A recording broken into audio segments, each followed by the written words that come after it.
if I'm talking to someone that I want him to come to the fullness of the truth, because I tell people, and I'm not just saying it here, you can hear it in my session. The only churches that you can look at historically, like the Oriental Orthodox Church, which includes the Coptic, Eastern Orthodox, Catholic Church, these are only options. Now go and search, see where you're going to land, because I don't convert people to Catholicism or to that's no. I said that's your journey, but I can tell you these are the only options. Historically, it's not Protestantism. So if I'm talking to a Protestant, I'll say, look, I'm not saying that I consider you an enemy and you're not a Christian. Only God knows who belongs to him, right? Hmm. So you have people in true churches that are wolves. They're going to go to hell. Judas, one of the 12. Hmm.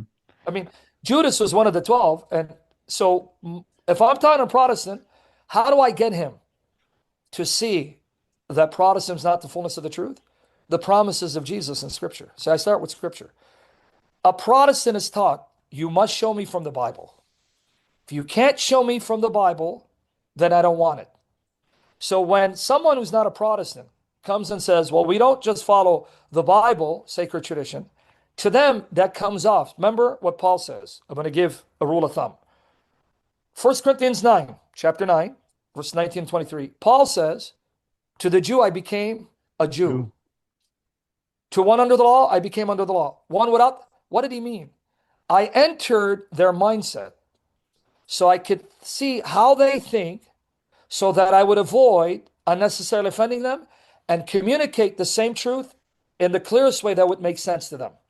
What happens with non-Protestants, they don't know how to enter the Protestant mindset. They don't know how, because they come off as denigrating the scripture.